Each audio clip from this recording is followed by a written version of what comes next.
Welcome to the Skip and Shannon Undisputed podcast. I'm Joy Taylor. You can catch us Monday through Friday at 9:30 a.m. Eastern, 6:30 Pacific on FS1. Here's what this podcast is all about. It's an unscripted, unfiltered, undisputed version of the day's show, and there is a lot to get into in today's podcast. Skip and Shannon, let's debate. And I want to thank each and every one in this crowd, and this crowd is hyped, for coming out on a not-so-great June morning here in Cleveland, but we appreciate you a lot. Thank you. Skip, you know what today is? When I bring the LeBrons out, when I bring the LeBrons out, a 40-point triple-double going down tonight. Those are the LeBrons? I didn't know LeBron played for the Lakers. No, that looked like some purple. He played for the Louboutins. Oh. Well, let's get it started with tonight's huge Game 3. The Cavs are down 2-0, and were blown out in the first two games, but they're not going to change their strategy tonight. Ty Lue said yesterday that J.R. Smith will still be in the starting lineup despite his struggles, and LeBron was asked if the Cavs need to change their playing style. Let's take a listen. You need to get guys involved offensively.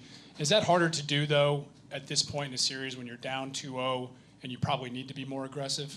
I don't really know. I mean, I've never really understood that question. As far as in my game, I play my game, and I don't change it no matter what the series is. I don't change it what the course of the day is. I don't change it what the score is. I just play my game. My game is being aggressive. My game is getting my guys involved. My game is getting into the paint, shooting some outside shots when they're available. But my game is, it is what it is. So it's not going to change because the series, I'm down 2-0 or I'm up 2-0, it's going to be the same. LeBron, a lot of people say the one thing you guys could do is slow the game down. Is that easier said than done, and how do you do it against a team that runs like they do? That's not our game. We don't play slow-down basketball. We play at our pace, and we play our game.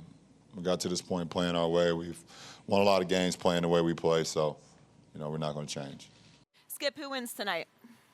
Tonight is the night. Either by midnight we're going to have a series, or by midnight we're all going to say, this is all but over. And it's possible we will reconvene here tomorrow morning and we'll just say, gee, Cleveland got a little too fat and happy, maybe after winning last year, coming back first time ever from 3-1 down. Maybe we'll say that LeBron's just starting to show a little too much age and Golden State got next. But I don't think that's going to happen. I believe that LeBron James should win this game, and I believe he will win this game tonight. Game 3, right over there in that building.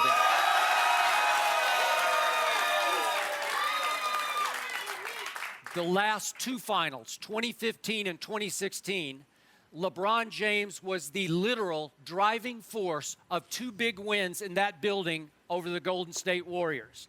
Those games were won without Kevin Love either time in 2015 or 2016.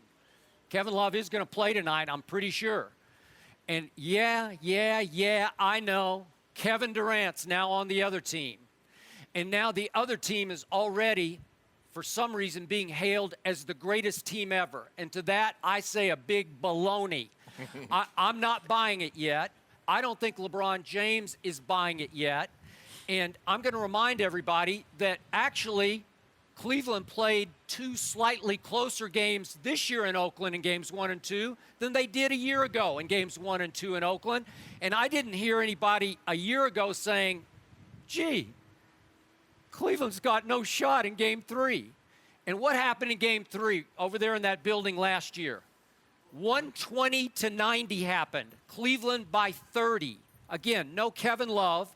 But LeBron James took over, and Kyrie took over, and the Cavaliers imposed their will on a Golden State team that I still say is a little vulnerable psychologically, mentally, in the toughness category. I'm not convinced they're the toughest team ever, or certainly the best team ever.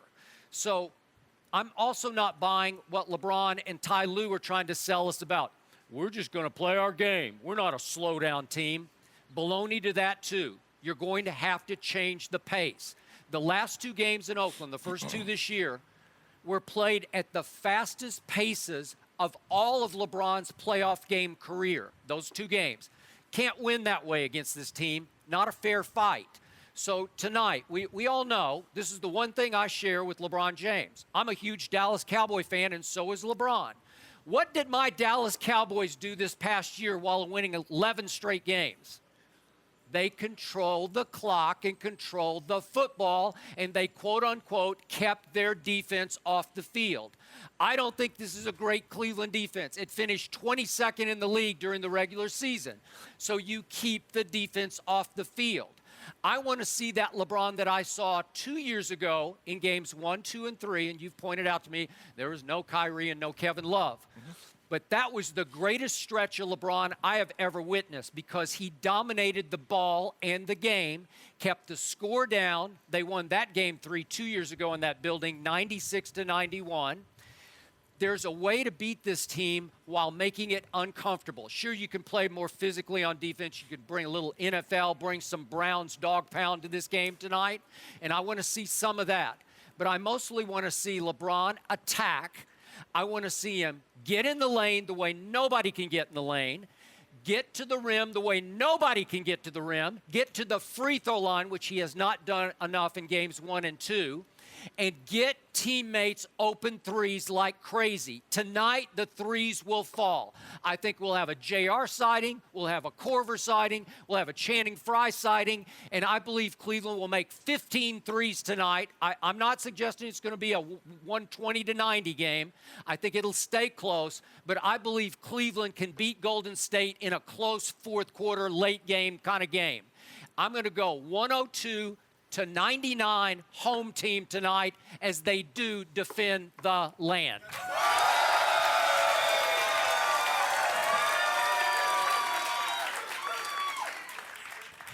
I agree with you, Skip. I agree that the Cavs will win this game. But what LeBron and Ty Lue needs to understand, they won the series last year, not for what they did, but for what they didn't allow the Warriors to do. And that's get out and run and score 100. You held the Warriors 15 points below what they averaged in the regular season. That's an incredible note. Now you're giving up 7 to 8 points more than what they allowed in the regular season. Yep. And they were the #1 scoring team. You can't win that battle. They have too many guys that can go get their own shots. You do not have nearly enough of those guys that can go do that. Kevin Love has been phenomenal. Yes, he needs to get double-digit rebounds in every game, but he's been phenomenal. Kyrie, and if you notice, LeBron made an effort to mention that in the postgame Sunday night. We got to get Kai going earlier. I believe they will try to do that, but the only thing is that to get Kyrie going, Skip, he is a ball-dominant player. He needs the ball. He's not like a Steph Curry that can come off picks and screens. He needs the ball to do what he does, which is pat the ball, get to the rim. Now, I also agree, LeBron should drive the ball to the basket, but let me ask you a question. With all those drives that he had in Game 2, if they're not going to call fouls, he's like, I'm not going to put my body in harm's way taking all these. Okay, I buy that, but I'm pretty sure tonight with this crowd, if this crowd is any indication of what that one's going to be, I believe the refs will be more influenced to call those fouls that LeBron deserved in Oakland. There were 3 or 4 cases where he's looking at him, and I am too. Right. I'm thinking, gee, he got hammered. Well, if he's going to get some home cooking, he's going to be at the free throw line a lot because he's going to take the ball to the basket. But here's the thing. This is how you win. Okay, if you're going to concede that Steph and KD will get their 60 points, 65 points between the two, you can't allow that third guy, which is Klay Thompson, to go off. That cannot happen because right now they're getting outscored by their big three. And you need to make this a bench series. You can't let Steph and KD go for 65, 70, and then let Klay go for 22. That can't happen now. He seemed to have found his stroke in Game 2, but we need JR to do something because, Skip, last year JR was the third leading scorer on the Cavs. Right now he's averaging 1.5 a game. That's not nearly good enough. Yeah, and last year in this game here, he made 5 out of 10 threes in Game 3.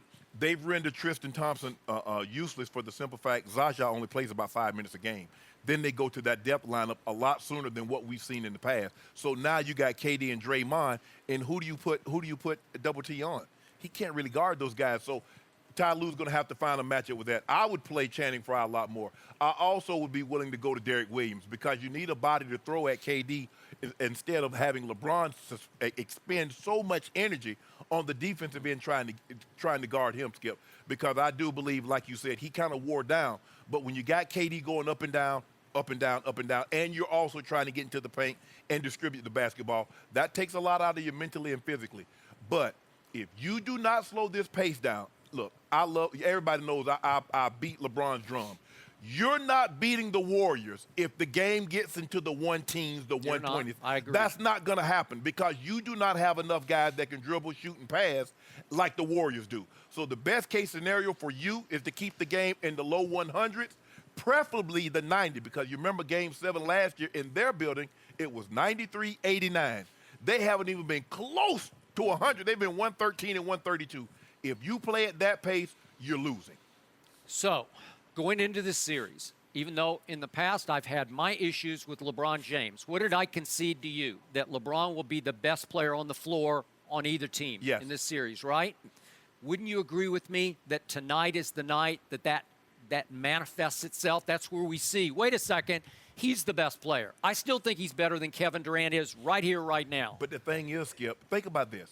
He's averaging 28.5, 13 and 11, and the games haven't been close. So theoretically, he can go get 40, 15, and 15. Okay, but what happened in Game 1? Turnovers. LeBron had, by his these are by your Mount Rushmore standards. LeBron had a horrible first half in Game 1 because he had, what was it, seven turnovers. 6 in the second quarter. 6 in the second quarter. And then, I'm going to say it again. By his standards, he had a horrible second half of Game 2. I gave him an A+ for the first half of Game 2 and a D for disengaged in the second half. He can't do that tonight. You need him from start to finish to control the basketball. And you talk about like dribbling the air out of the ball. Yes. He has to play the point because nobody can control a game better than this guy can. At 6'9", 270? 255. Yeah, 255. I don't know. He looks more 270 to me. Stop me hating on the man. Well, I'm not hating. I'm liking. I mean, I'm saying he can control, man, because that's the biggest, strongest point guard we've ever seen. Right. So, again, I'm going to hark back to that stretch. And, again, I realize Kyrie was lost in overtime of Game 1 2 years ago, and obviously Kevin Love was lost in the Boston series. But look at the numbers LeBron put up in those 3 games. Again, greatest stretch of his career to my eye was Game 1. He goes 44 points on 38 shots. Yes. The other night he wound up with 18 total shots because he took only 6 in the second half. He went timid. He went tentative. He deferred. You can't play like that against these guys because he's the best player on the floor. Then Game 2, this is back in 2015. They won it in overtime. He had 39 points on 35 shots.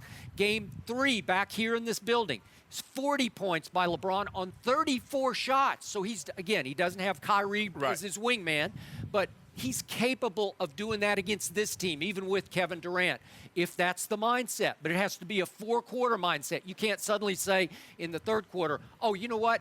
I need to get Kai involved here. No, it's not one of those kind of games. You keep it close to the fourth quarter. I still say Kyrie is the closer for this team.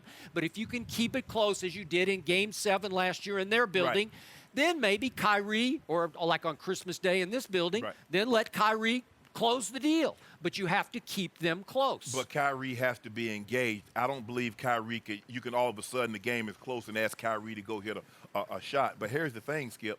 He got those shots. Think about it. Russell Westbrook never shot 40-plus times when KD was on his team. There's not enough balls to go around for him to shoot that many times. So imagine with K-Love getting his 16 shots, Kyrie getting his 17 shots. That's 33, 34 shots between those two guys. There's only X amount of shots to go around. I don't want Bron as an efficient player. When LeBron starts shooting the ball, gets up to about 25, 28, 30 times, that's too much. With those guys on the bench, you have to bring, because he can't beat those guys by himself. He's going to need the big three for the Cavaliers need to be somewhere around 80 points to 90 points between the three to offset what you're going to get from Steph, KD, and Klay. Now you turn it into a bench series. You're going to need Kyle Korver. JR has to give you something. JR needs to be 10 to 12 tonight. If he doesn't give you 10 to 12 tonight, but for me, and I get what Ty Lue is saying. Now, if they were winning, Skip, and JR was playing this bad, I got no problem. You're like, why am I going to switch the rotation? We're winning. But when he's averaging 1 point a game and you're getting beat by 20, I'm looking at it like, what do you have to lose? But at the end of the day, this is what I know about coaches and athletes. They would rather lose their way than win any other way. And Ty Lue is saying, I'm going down with JR. LeBron is saying, I'm going to run. That's what we do. I don't think that's the wisest solution because you didn't win because you scored 120 points. You won because you held them 15 points below what they normally get, and that's the way you're supposed to win They're this just game. smoke screening They're yesterday. smoke screening That's all they're doing. They're trying to set these guys up for a whole different approach tonight. And this is ironic to me because this man sitting across from me is the biggest LeBron fan in the history of the world. He's a bigger LeBron fan than any of you folks out here right now. He is. He is. He is. He's crazy. He's the blindest witness in the history of the witnesses. Skip, I'm a bigger LeBron fan than Savannah. And she been naughty. I don't know about that. She been naughty since 92. Yeah. So the irony is I'm having to defend LeBron right now because you're saying he shouldn't have the ball in his hands that much. No. And I'm saying, but what did you see in the first half of game 2? I know what my eyes saw. No. I was a witness to LeBron dominated the first half. No, I don't have a problem with him having the ball in his hands. I have a problem if he shoots the ball 30-plus times. That's the problem I'm going to have. But also, Skip, if you look at game 2 and you look at the cut-ups, they got to fight harder over picks. You can't just say, okay, I'm late. You gotta take that extra effort. You gotta take that extra step. Fight through those picks like you did in game 5, 6, and 7 last year. That's the way you win this game because you just can't say, well, I'm late. It's okay. You gotta take the extra step. You gotta go the extra mile because you don't win this game, you're not winning 4 straight if you can't win 1 straight. So this is a must. This is a game 7 for them because if you make this thing 2-1, here we go because all of a sudden, all the Warriors did was hold serve at home, and now we're 2-1 playing again on Thursday night. So wait, even Shannon Sharpe could not envision a scenario by which LeBron loses tonight and then becomes the first ever to win 4 straight to come from 3-0 down in the finals? I don't even believe Jesus could do that. Lose you 4 don't? straight. Nah, he can't. These guys? He can't lose. He can't lose 3 and win 4 straight against this team. No. Well, all I know is this is it. This is a LeBron game. He owes his team for the first half of game 1 and the second half of game 2. And I believe he owes Golden State, and he will pay back tonight. Well, I need Kyrie to pay his debt on game 3. I need JR to pay for this playoffs, and I need that bench to give me something. Skip, Darren Williams has 0 points. 0. Well, I told you when they signed him, I'm not sure what's left in that tank. Oh, he'll give something. The playmaker. He'll give something. I told you when they signed Darren Williams, we're going to get that ring. I still believe we get the ring. What we need is win tonight. Darren Williams was the thing that changed it for you? Well, they needed a point guard. They needed somebody else to control the ball when Kyrie and LeBron. But I've never seen LeBron and Kyrie out of the game at the same time unless the game was a blowout in one way or another. One of those guys have to be on the floor, and normally it's Darren Williams and LeBron. Wait a second. That game 4 at Boston. Yeah. Remember LeBron was on the bench for a while and Kyrie went berserk? Yeah. Remember that? Saved him? That's what I'm saying. One of those guys has to be on the court at all times. And it's normally LeBron starts the second quarter with Darren Williams, Kyle Korver, and Richard Jefferson, and normally Shump or Channing Frye. That's what we normally see. But they need some production from that bench. And they're getting okay, but Darren Williams, Kyle Korver's missing wide open shots. Okay, so I'm holding your feet to the fire. Yes. Scale of 1 to 10. 10 being the highest. How much faith do you have tonight in LeBron being the best player on the planet? If he told me to step off that building right there and there's something under the catchment, I don't believe there is. I'm stepping off. You're stepping off? I'm stepping off the top of that building because I believe in Bron. Well, he's going to have to. Skip has 102.99 Cavs tonight. What do you have? I'm going 103-98. 103.98, yes. All right, we're all in agreement. No mercy. Earlier this week, Vegas said the Warriors team would be favored over the 96 Bulls team that won 72 games. Yesterday, Magic Johnson and Pat Riley were asked if their 1980s Lakers team would beat the Warriors in a series. Magic said, "We would probably sweep them. They're too small. They're too small." Riley said, "You want to go down and shoot the game of threes? Try putting someone on Kareem Abdul-Jabbar." Magic said, "Zaza, I'm sorry," and added, "The Warriors are too little." Draymond Green was asked about Magic's comments yesterday. Let's take a listen. Draymond, that's one of those theoretical matchups that can never happen. Yesterday, Magic Johnson said his Showtime Lakers would probably swept you guys. What are your thoughts on that? That's my thoughts. matchups. Do you think about like historical matchups, how you guys stack up against some of the teams? No, I don't, because I know it could never happen. Shannon, do you agree with Magic that his Lakers would sweep the Warriors? No. And the problem that I have with this, Skip, is why is it historically great, transcendent great players of the past have a problem with great players in today's game? Can you imagine if Bill Russell said, you know what, I think my 65-66 team could beat this 85 Lakers team? We was like, why, Bill? You had your time. Let these guys have their time. You know whose fault this is, Skip? Vegas. It's Vegas. Once they put out there that this team, the Warriors 17 team, could beat what many think is the greatest team ever assembled, the 96 Bulls team, now everybody's weighing in. Magic like, well, what about us? We just swept them. And I get it. It's virtually impossible for them to guard Kareem. And again, it goes back to, are we playing today's rules or are we playing those rules? I just don't get it. It's okay. Magic, your place in history, you are a transcendent player. It's okay. Let KD, let Steph them have their time. Because guess what? In 20 years from now, we're going to be talking about another team. You and I won't be talking about it because I'm going to be home somewhere. I ain't going to lie about that one. Somebody else will be talking at this very desk, Skip. I ain't sitting up here with you, arguing with you. Yes, you are. Nah. Yes, Because I know as you get older, you're going to get even more stubborn.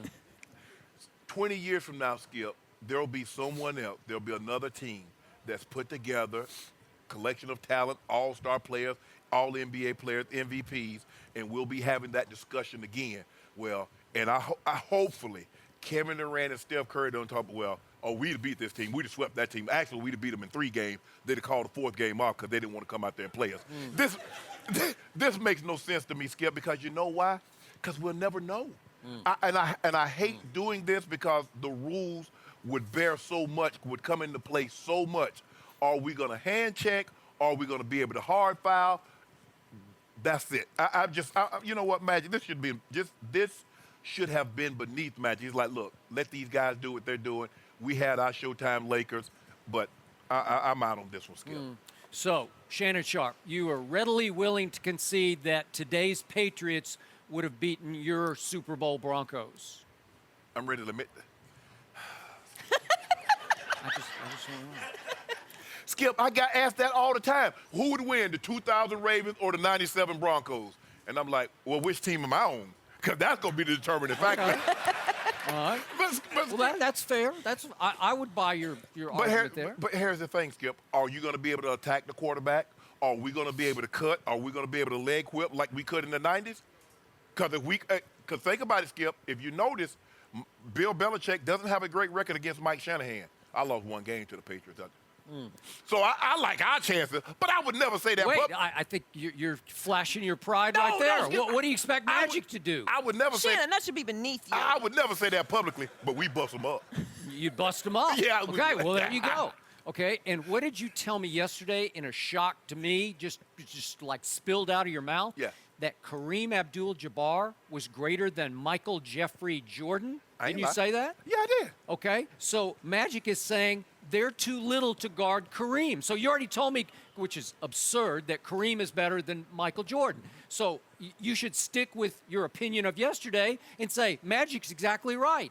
They couldn't guard Kareem. Zaza couldn't guard Kareem. He can knock out Kawhi Leonard with a cheap shot. We know that. But he better not cheap shot Kareem. Well, that's what I'm saying. But Kareem couldn't throw the sky hook from 3-point. So they'll concede 2 to 3. So why would you blame Magic for just sticking by his pride? He believes, I know Magic. Of course. He believes with all his purple heart and soul that team would have swept this team. He's looking at them, and he's thinking what I am about these Golden State Warriors, and I'll get to it in just a second. But they have proven next to nothing on the playoff stage yet. Right. Maybe they will in the next 3 or 4 years, but they haven't yet. So why wouldn't Magic just shrug and say, gee, we could sweep that team. We would have swept that team. And you know what? I see a lot of teams. How about the Shaq Kobe Lakers of 2000, 2001, 2002? Three-peated. Right. Shaq would terrorize these Golden State Warriors. Zaza, he would just eat him and spit him out, spit him like a piece of gum over onto the side. JaVale McGee would hold him down. Huh? JaVale McGee would hold him down. JaVale McGee would hold him. He would try.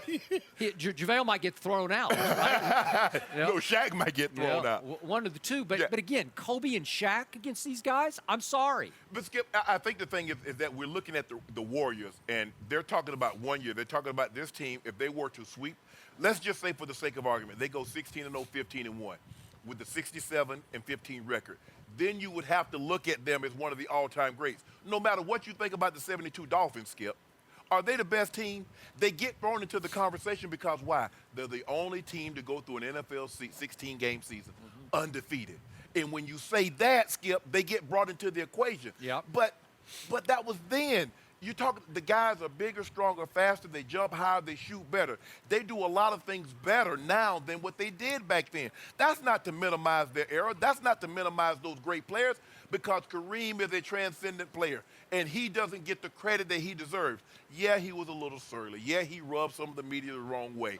But, Skip, you can't deny those 6 MVPs. You can't deny those 10 finals and those 6 wins that he's gotten. Yep. So for me, yes, I get it. Kareem is going to be virtually unstoppable because he got the most points in NBA history going against Olajuwon, going against some of the great big men. And there are no great big men, true centers in the NBA today.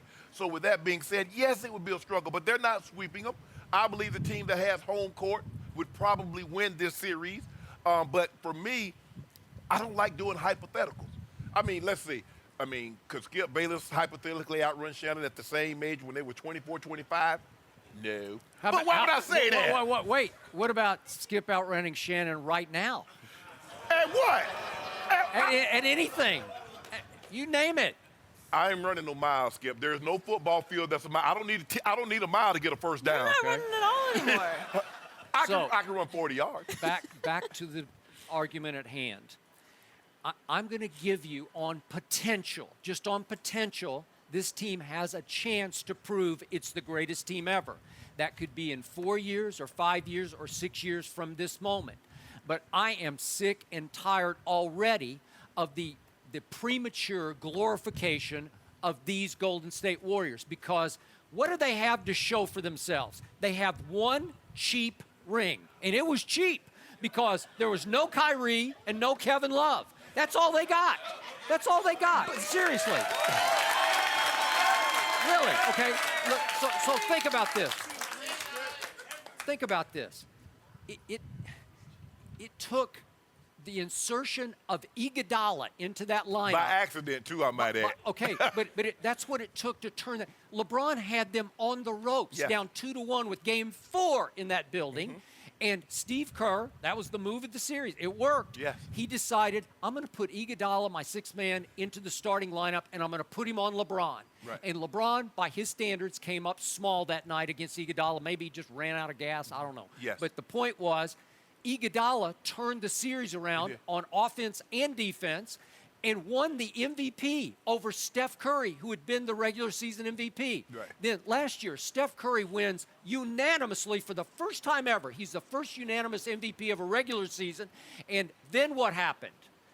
All of a sudden, I know Draymond got suspended and Bogut got hurt, but still, Steph Curry was still eligible to play games 5, 6, and 7.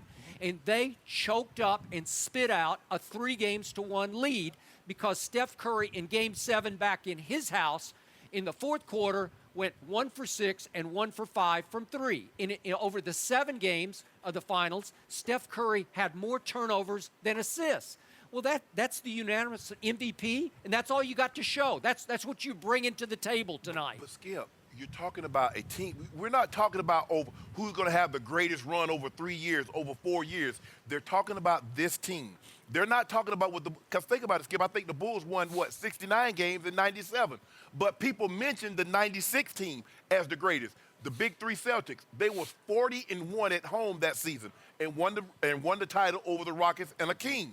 We're talking about 1 year. We're talking about this team, the 2016-17 Warriors. We're not talking about a span. We're talking about this team 1 year. We're talking about the Bulls, 95-96. That's it. Okay. We're talking about the Lakers. So all I hear is Golden State is 14-0. Who cares? What have they proven so far? They got Portland without Nurkic. They got Utah without George Hill for the whole series. And then, I'm going to say it one more time, my San Antonio Spurs had them down 23 points in the third quarter of Game 1 at Oakland in the Western Conference Finals, and Zaza, a cheap shot, stuck his foot underneath Kawhi. Yeah. And that was it. Kawhi's gone. My team would have won that game. I believe it would have won the series. We'd be having a whole different discussion right now. But my point is, you're telling me a team that was down 23 in the third quarter of Game 1 at home of the conference finals is the greatest team ever? Give me a break. Skip, your team also had them down in your building by 20 points without Kevin Durant. And they came back and beat you by double figures in your building. So, yes, if they finish this off with a sweep, 16-0, 15-1, yes, we're going to have to talk about them as one of the historically great teams of all time. We're not talking about over a span. We're talking about 1 year. Okay, but what did they even prove in Game 1 and 2 at Oakland? I mean, Oakland should win at home, right? They held serve. Okay, I give them that. Skip, I'm saying if they win 16-0, 15-1, with a 67-15 regular season record, we're going to have to talk about them like we talked about the 96 Bulls, like we talked about the 86 Celtics. Yes, Skip, I'm sorry, but we're going to have to. You don't get to hold on to these guys forever. You got to let Michael go. Are you I said this yesterday, and now it sounds stronger than ever. I think you're planting an excuse just in case LeBron gets swept. You can say, he got swept by the greatest team ever, right? Skip, if your house is dirty, how it got dirty is unimportant. You sweep it up. If LeBron loses, how and why he lost is unimportant to me. Yep. He lost. The only thing it changes, Skip, is unless he can come back in the next 2 or 3 years, take the very team down that beat him this year if he were to lose. The conversation as far as being GOAT, he is a Mount Rushmore. No matter how great a president comes along, those four faces that's in South Dakota, they're going to stay there. LeBron James is not coming off Mount Rushmore. Okay. He's there. What did the greatest team ever do in that building on Christmas Day? Skip. Help me out. Skip. They spit up a 14-point lead and lost to Kyrie Irving's last-second shot. The 72-10 Bulls, they did lose to the Hornets. They lost a game. I was there. They lost a bunch. They lost 10 of them. Yeah. So it's not, Skip, 67-15 regular season. There are not very many teams that's won that many games in the regular season. And then to sweep or to go 15-1 in the playoffs, because we're talking about them, Skip, nobody has ever gone this far into the playoffs without losing a game. Okay. Not Magic's Lakers, not the Bulls. No one has gone this far. Asterisk, asterisk, asterisk. No Nurkic, no George Hill, no Kawhi. It's like it's tainted. I'm not impressed. And finally, I got to say this. I got to make this case about Kevin Durant. And I respect his game, but I got to tell you, he has come up small routinely. I know it was in Oklahoma City, but come up small in playoffs. Against LeBron in 2012, I thought LeBron just psychologically owned him and dominated. He did not, Skip. Yes, he did. And then in 2013, Kevin Durant lost Russell Westbrook for a series against Memphis in the postseason. And go check out what happened. They lost 4 straight games. They won game 1. They lost 4 straight games. And in clutch situations in those 4 straight games, Kevin Durant was 3 for 17 from the floor. Then my Spurs went in there and beat Kevin Durant in his house. Russell was there that in 2014 to get to the NBA Finals. And in overtime of that game, and it shocked me, Kevin Durant came up small. He was 0 for 3 and didn't score a point in overtime. Spurs won the overtime 11-6. And then what happened last year? Oklahoma City got up 3-1 on Golden State. And what happened in the next 3 games? From the three-point line, Kevin Durant was 7 for 26. That's 26.9%. He's capable of coming up smaller than usual in the playoffs, and it could happen tonight. So let's not crown him just yet.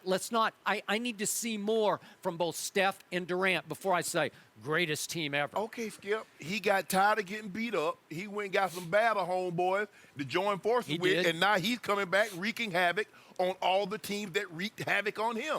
That happens. Sounds like you're conceding. This whole you're just saying LeBron's got no shot. This team's too great. Didn't I just tell you LeBron told me to step off that building I'm walking? You said that. blindfolded. Yeah. Well, you're a blind witness. You don't need a blindfold I don't even anyway. want to see the ground because I We'll already get know to we're that going to Mount put it in. Rushmore stuff later. No mercy. Welcome back. We're joined now by former NBA All-Star Karan Butler. What up?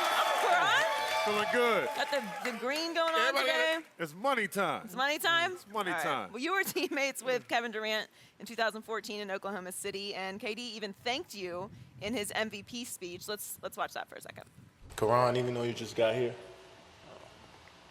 a few months ago, we've grown so close over these last few weeks. And I can remember when you first got here, you wrote a piece of paper in my locker. I don't know why I'm crying so much, man. You wrote a piece of paper in my locker and said, KD, MVP. And that's after we had lost 2 or 3 straight. And I don't really say much, in those moments, but I remember that. I go home and I think about that stuff, man. When you got people behind you, you can do whatever. And I thank you, man. I appreciate you.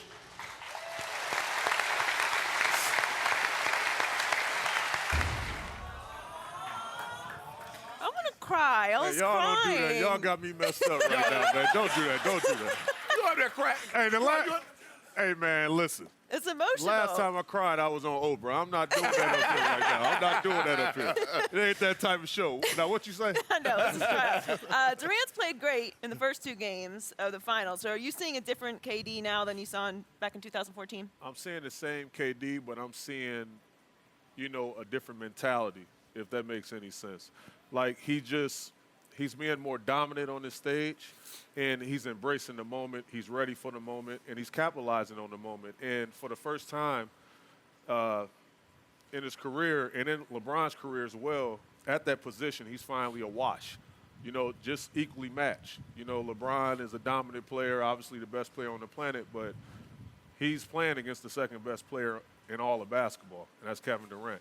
So that position is a wash for the first time, and that's why this series is favoring the Golden State Warriors.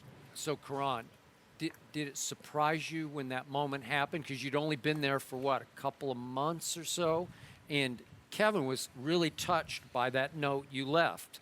And were you surprised that he brought it up in his speech? I was surprised, but I've known KD as a teenager, in the DMV area. I played for the Washington Wizards for 5.5 years.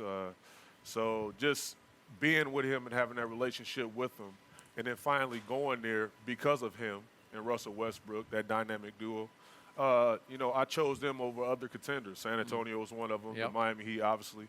And, I wanted to play with him. I wanted to help him. I wanted him to realize that, bro, you the next best thing. And you need to embrace that. You need to know that. And I don't know if it's a confidence thing or a chemistry thing, but we believe in you. And I wanted him to know that. So your note said simply KD MVP, that was it? Yeah, and, I used to always capitalize on it. I point of emphasis was it's over 8 billion people in the world, man. And, you're in the same breath as of LeBron James, then it's Kevin Durant. And you need to understand that. And, it's hard for guys to soak that in. You know what I mean? To really live in the moment of that. Wow, I'm the dude. I'm that dude. You know what I mean? Yeah. And he embraced it. This is a new Kevin Durant. We know he can score the ball. He's a 4-time scoring champ. He's efficient. But we've never seen KD play like this on the defensive end. He's protecting the rim. He's sitting in a chair guarding people. Help side defense. Skip, I think the thing is that he's playing free. He's like, I don't have to worry about getting the ball. I don't have to worry about how many shots I'm going to get. I know the ball's going to find me. So if the ball's going to find me, let me reward my teammates for finding me on the offensive end by playing defense. That's the difference. Scoring the basketball, we all knew he could score. The guy get 50, he can get 40 any night. The boy name is Easy Money Sniper. Yes. When you're 7 foot tall with a ratchet, 7 foot, shoot the three, post up, mid-range game, can drive the basketball. What can't you do offensively? But once he got to Golden State and he said, and they said, well, Kevin, we giving up Festus Ezeli, we giving up Bogut. We're going to have to ask you to protect the rim a little bit because Zaza can't jump over a credit card.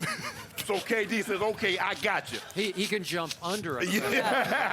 Or he can slide his foot under somebody that's right. jumped. Yeah. So, Skip, that's the only difference I see in Kevin Durant. Yeah. He's a complete player. Now, when you talk about complete players, because obviously LeBron is not the defensive guy that he once was, but what made LeBron stood out over everybody else, he could play defense. What makes Kawhi stands out, he can play defense. Now you got a guy, not only can he play defense, he can go get you 30 and get it efficiently. What do you have, 5 blocks in game 2? Five blocks and steal. So now he's playing passing lane, Skip. Yep. It's a different guy. Yep. And I know there are a lot of fans in Oklahoma, and there are a lot of front office people. Like, where was this Kevin Durant? We never saw this Kevin Durant on the defensive end. No. We know what he represents offensively. But, Skip, he's free. He's happy. When you're free and you're happy, there's nothing you wouldn't do for your teammates because you know they got your best interest as mine. So, Karan, I have rooted against Kevin Durant for years and years as a Spurs fan when he was in Oklahoma City, when you were there. And here's the difference my eye is seeing, telling me sort of deep down. The difference in this Kevin Durant and that one in Oklahoma City was when the game was on the line, Kevin didn't shoot with conviction because it was never clear, is Russ going to let me shoot this or is it Russ's shot? And the front office made it more of Russ's team. In the biggest picture, they thought Russ was the leader of the team, and they made it clear they wanted the ball more in Russell's hand down the stretch of close games. This guy has been brought in and welcomed into a new culture in which he is encouraged, has nothing but the greenest light to shoot big shots at big moments. So I'm seeing him shoot with conviction I didn't see in Oklahoma City, and it only manifests itself late in games when you see, that hesitancy that I saw in Oklahoma City. This guy, he just going straight up with it, and you can see that he thinks it's going to go in. Absolutely. And, in OKC, it was their team. They had equal value, stakes in the team. And I think in Golden State, everyone took a reserved seat to let Kevin be everything that he possibly could be. Even Steph Curry, after coming back off a back-to-back MVP season, it was like, look, I'm going to take a lesser role for you to be not just great, but be a pro star. And that's exactly what happened in this situation. So it's fun to see it. And, he's going to be rewarded for it, I think, in the next week or so. He doesn't have to think about it. When you're a guy and you don't have to contend for shots, you went to a team that a 2-time MVP and the guy won it unanimously says, you know what, I'll take a back seat just so you can be happy. What other NBA player, 2-time MVP, he's not, first of all, Russell wouldn't take a back seat to a 1-time MVP. So let alone if he get, so that's not going to happen. When LeBron went to Cleveland, now Kyrie wanted to buck with LeBron. They had some rough edges. They did. And LeBron was a 4-time MVP and a 2-time champ. And Kyrie wanted. So imagine what Steph Curry in his prime, winning MVPs and won the award that nobody else has ever won. All the votes, first place votes, he got them all. Which is why I had a bigger problem with Steph accepting Kevin than with Kevin leaving Russell to go to Golden State. Why is that? Because back-to-back MVP is saying, I need help. He needed it. Really? Do you see that man on this building over here? Huh? They got his arms stretched out. Strive for greatness. You got to have it, Skip. Tonight is the night. But you know what, Skip? A lot of what rubbed people the wrong way about KD is that he left, and in 2010, after LeBron left, he sent out a tweet saying everybody wants to play for the Heat and the Lakers. What about this competition? Now, see, diamonds and tweets are a lot alike. They last forever. Now, that relationship might not last, but that diamond and that tweet will be there. And people replay that tweet like, hold on, you talking about you want competition, but you just went and joined a team that was 73-9 with a 2-time MVP. So how much competition do you really want? Well, it's easier to say that when you're not in a position to make that decision. I ain't got no problem with it. No, you did.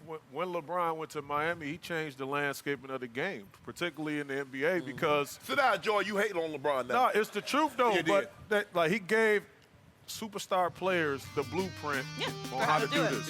No mercy. It's time to talk about the greatest players ever. LeBron is hoping to win his 4th NBA title and bolster his resume to surpass Michael Jordan as the GOAT, but another improbable comeback would still leave LeBron one ring behind Magic, Kobe, and Tim Duncan on the all-time list.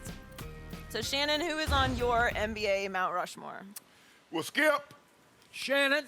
this is how I did it. I got Kareem. No particular order, this is my Mount Rushmore. I got Kareem, I got Jordan, I got LeBron, and I got Magic. Why'd you put LeBron third? You should have put him first, right? Skip, I said it's in no order. Okay. See, I see what you're trying to do here, Skip. I didn't put anybody prior to really 1970 because you go back and you start looking at Russell and Chamberlain and some of these other guys, Skip, there are 8 teams in the league. The competition level wasn't what it – I mean, Wilt Chamberlain got 55 rebounds in a game. Nobody's ever – these numbers are so unrealistic, so it's just not even fair. So I kept it to these players. I went with Kareem because he had 6 MVPs. He lost 1 game in high school, 1 game in college. He won 3 most outstanding players, 3 national championships. And when he played in college, freshmen couldn't play. So he was 3 for 3 with 3 most outstanding players. 6 MVPs. He went to 10 finals. He won 6 of them. Obviously, Michael Jordan, upon his retirement, he was the second leading scorer all time. 6 for 6 in the finals. We don't need to say anything else about him. LeBron, 4 regular season MVPs, 3 final MVPs. Twice he's led the finals in points, rebounds, and assists. And the last time, he led them in every statistical category. 7 straight finals, 2 teams, 4 apiece. And then I went with Magic. The 3 MVPs, the 5 rings. He changed the point guard position because prior to him, a 6'9" player was either a center or a power forward. So he changed the way we view basketball through the eyes of a big point guard, being able to see the floor, the Showtime Lakers. You don't have Showtime without his charismatic smile, his personality, and his ability to pass the basketball. So those are my Mount Rushmore players. Okay.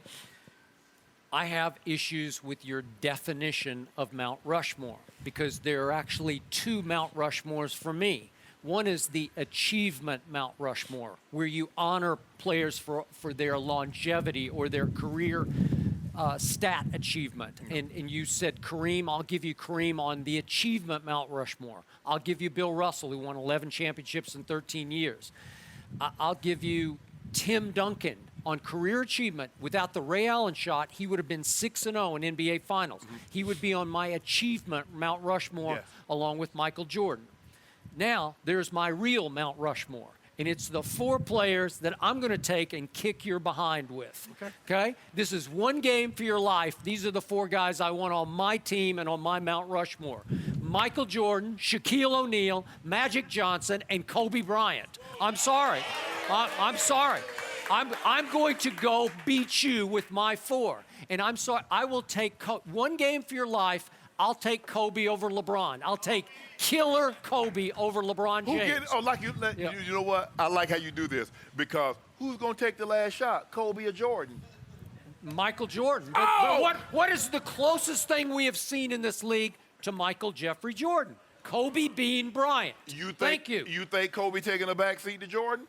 Yeah, and for the last shot of the game for your life? No, yes, he will. You know good well Kobe ain't taking no back seat. Kobe missed a lot of last shots. That wasn't his specialty, but just 4 quarters, I'll take Kobe Bean. First of all, you don't have anybody that's going to stop the sky hook. You know what? I do. I got Shaq in his prime. There were 3 years when Shaquille O'Neal was the most dominating force in the history of this league. Offensive player. 2000, 2001, 2002. The man could play some killer defense, too. No. Because he went up against Duncan and Robinson. Go back and check out the 2000 Western Conference Finals.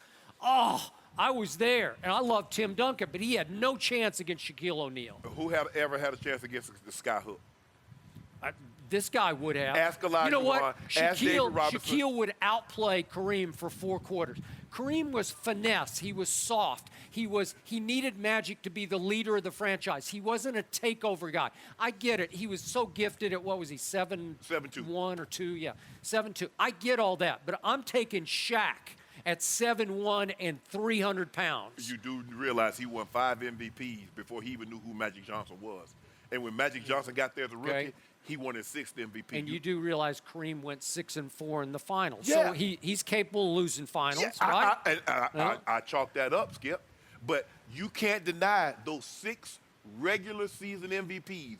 Nobody else, even Michael that went 6-0, he don't got as many as that guy. Hey. He didn't score as many points. The guy is first in points, 30 rebounds, 30 blocks. Now, I give you, block shots didn't come in official stats, I think, until the early 70s. So Bill Russell and Wilt Chamberlain probably would have had those records. But the most points, the third most rebounds, I think the third most blocks, 6 MVPs, 6 finals. Nah, Skip, that man got to be on Mount Rushmore. And LeBron. And LeBron. And LeBron. I only got one guy on my achievement Mount Rushmore and on my I'll kick your behind Mount Rushmore, and that's Michael Jordan. And you don't get Magic because since I went first, he's on my Mount Rushmore, so you got to get another player. I can have him on mine. No, I got it. Nope, I went first. I got it. I'm sorry. We can share. No. In one game for your life, I'll take Shaq against Kareem any day, any night, any alley you want to play in. But Skip, see, you looking at the Shaq, the Kareem in 1985, 86. I'm looking at the old Milwaukee Bucks. I know that, Kareem.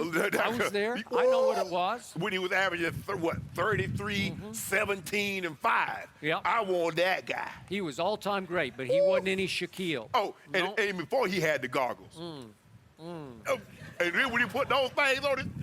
Yep. You know what? You made the preposterous case yesterday that Kareem is better than Jordan. And anybody who thinks that can go jump in that lake, that one over there, Lake Erie. Skip, do you realize that Kareem Abdul-Jabbar was 11-time all-defensive player? Yep. Do you know how many for Shaq? Not many. 3. Yeah. Let's see. Shaq was in shape for 3 years of his career. But that's all I need. That's all I needed. Hello, Shaq, you heard that? Yeah. Well, it's true. 11 times. All defensive. Shaq won 3. Shaq won 1 MVP. This man's got 6. That's a joke. He deserved more, and you know. Well, I'm telling the joke. He won 1 MVP, and Kareem got 6. Yep. I got Shaq. Shaq, I got your back. I like Shaq too. Shaq tells some funny stories, but hey, give me my Mount Rushmore, Kareem, and I got Jordan too. So you got to go Bird or somebody else. So I got Kareem, Jordan, LeBron, and Magic. Ridiculous. I don't think you know how this works. No. I already done put, you can't paint another Mona Lisa, and so this is my Mona Lisa. No. Whoever got the first paint, put the first one out, that's who gets Joy, it. I'm just surprised Shannon Sharpe didn't put Shannon Sharpe on his own Mount Rushmore. You better be glad, Skip. I was being generous because I would have went Kareem, LeBron, Magic. Thought about putting Muggsy Bogues. No mercy. And we're joined by NBA champ Steven Jackson. Welcome back. Thank you. What's up, y'all? Good morning. Good morning. The crowd is excited this morning. Let's talk a little bit about J.R. Smith. He has only scored a combined 3 points for the Cavs through the first 2 games on 1 for 6 shooting. Yesterday, Ty Lue was asked if he would start Iman Shumpert over Smith, but Lue said he is not going to make a change. So, Steven, you know J.R. really well. Yes. What do you think is going on with him? He's a streaky guy. He's a streaky shooter. I mean, I don't think, not just J.R., but I don't think the Cavs as a team knew what they was up against. I think they totally got shocked by this Golden State team. But J.R., he's just in a slump. You know, he's a streaky shooter. I think they've been deferring to LeBron and Kyrie a lot, and I don't think he's been as aggressive as he can be.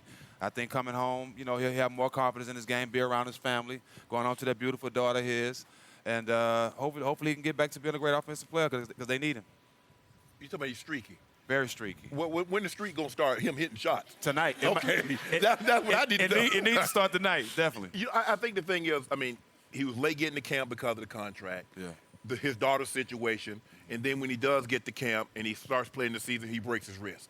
So there was a lot of things that were going on, and I don't know. I mean, you know JR better than I do. But just listening at him talk, he doesn't seem as upbeat and as positive. JR, normally when he does interviews, he's joking, having a good time, but everything seems to be melancholy. He seems to be downtrodden. And maybe that's because he's struggling, and maybe but you remember skipping Game 3 when they lost, and then he said, like, LeBron seemed to lack confidence. And the reporter asked him, you know, he's like, I never lack confidence. When all else fails, I'm going to shoot the basketball. Right. That's a guy that doesn't have confidence right now. J.R. Smith shot the ball twice. J.R. Smith shot the ball 3 times. That's normally in like 5 possessions, he's shooting 5 times. That's so unlike him. Exactly. So, and they need him. Like I said last year, Skip, he the 3rd leading scorer in the finals.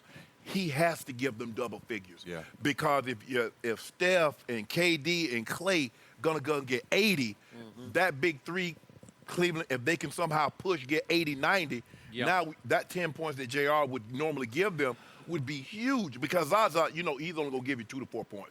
If that. Draymond, Draymond's going to give you, now he's that Swiss Army knife. He's going to do a lot of things. He might give you 8 points, but he's going to probably give you 8 rebounds and 8 assists also. So they need JR to play big. But right now, he did not earn that $16 million this year. So you'll remember the old TV show Dallas. I do. And the theme became Who Shot JR? Yeah. And now the theme has become Will JR Shoot? Yes. Because I don't get why he's not shooting, because he might have the most shooter's confidence of anybody I've ever seen, and that would include you. You had great shooter's confidence because shooters just shoot. Right. And you just know it in your gut. They're just going to start going in at some point. But JR seems like a little off psychologically, like he's lost his place in the rhythm of the team right now. And I don't know, do you think anything off the floor is distracting him? Well, I mean, if you have kids, anything dealing with a child of yours, it'll take you off anything you got going on. Correct. I mean, from top to bottom, you'll definitely lose it and can focus definitely on that. But at the same time, you're out there playing in the finals. You have a job to do. Right. So anything that's going on at home, if you show up to this game, you got to block it out. Right. This is the finals, and that's what his teammates expect. Maybe something happened where somebody took his confidence, but that's not the JR we all know. Right. You have to come out and be focused on the game tonight and leave everything at home if you can, because the team needs you. We ask professional athletes, Skip, to compartmentalize. Whatever you have going on off the court or the field, once you get to work, you deal with work. And then once work is over with, you go back home and take care of the business at hand. So I have to raise the issue. Is it possible that JR, who celebrated that title last year, maybe the most of any Cavalier, he was into it, man, at the parade? Yeah. You remember? Parade? Yeah. You were there. No, yeah, I was at the parade. I saw it. We got a picture together. Yeah. You drove LeBron's float, right? I'm going to drive it this year, too. Yeah. Okay. You got a long ways to go for that. So the point is, do you think JR finally got his ring and got a little too lackadaisical about this? I thought the whole team did. Okay. After the first 2 games, I thought they were just like, we're cool with winning the last year. We don't even care about winning this year. Right. That's what I actually thought. But it does look like that. But me knowing JR, he's probably just going through a little something. But I'm confident that he'll come out today and be way more aggressive and see what happens. So on this night a year ago, Game 3, he made 5 out of 10 three-point shots. You know and I know that's a difference maker, man. Right. That just to get the crowd into it, Right. it's the X factor for this team. He's also had games like I thought a huge game was 2 years ago, Game 4, when LeBron was up 2-1, and JR did not help his man LeBron in that game because he went 2 for 12 and 0 for 8 from 3. Right. So that's the best of JR and the worst of JR. But he has potential to just go off on people because, remember, in 2013, he was the 6th man of the year for the Knicks. Yes. And he averaged 18 a game.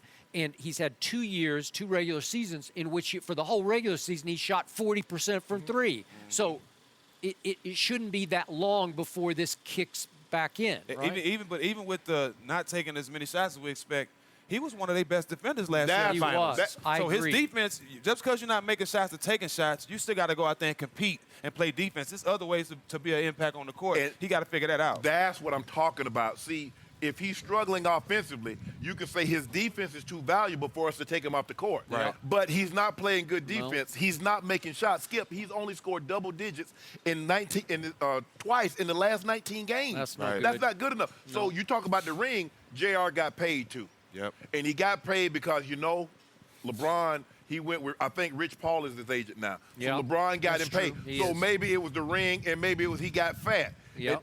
Not fat literally, but yeah. His pocket swole up like he had the mumps. I mean, he couldn't sit down. I know. Had racks coming out his pocket. Yeah. Skip, he has to play better. He did an outstanding job last year when he was called on to defend Steph, Clay. He did an unbelievable job. But right now, he's not getting it done on either end of the floor. And for Ty Lue says, I'm sticking with him.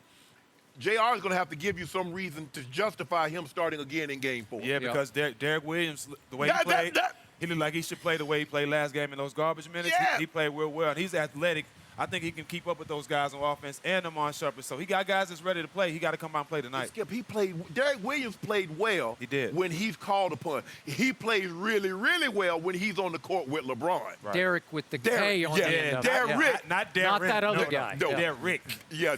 Yeah. Derek run Yeah. sometimes runs like his feet hurt. His game's still in Utah. He's still in Utah. Like your shoes too tight. You know, your shoes too tight. Like, ooh. Well, he has had some foot problems when he was in Brooklyn.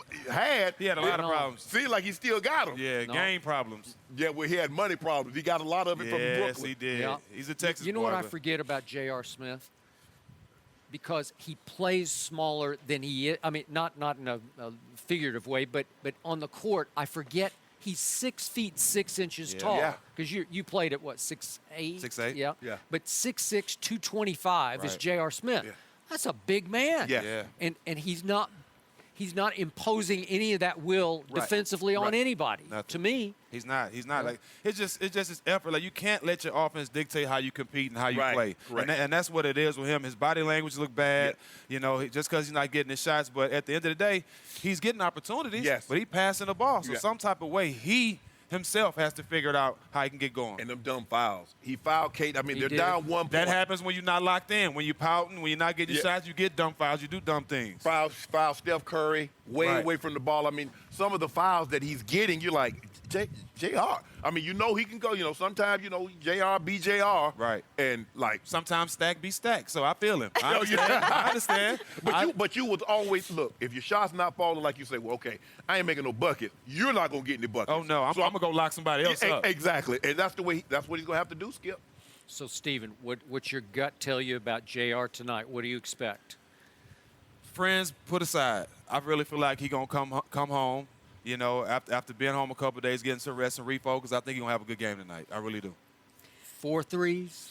3 threes? I would say 4 threes and an impact on defense. I would say that. But that's what I need. That's what I need to hear. You know what? I think that would be crucial Very tonight. crucial, yeah. Hey, Tyler, call Vegas. I'm laying all of it down. I'm laying a 1 month salary on the Cavs. No mercy. This is the Skip and Shannon Undisputed podcast, where we're delivering you an unscripted, unfiltered, undisputed version of the biggest topics of the day's show. Be sure to subscribe to the podcast on Apple Podcasts, SoundCloud, and YouTube. Like us on Facebook at Undisputed on FS1, follow on Twitter at Undisputed, and catch us at 9:30 a.m. Eastern, 6:30 Pacific, Monday through Friday on FS1. You can find us on Channel 219 on DirecTV, 150 on Dish. For Skip and Shannon, I'm Joy. That's it for us. We're back tomorrow at 9:30 a.m. Eastern on FS1. We'll see you then. Fox Sports, one of one.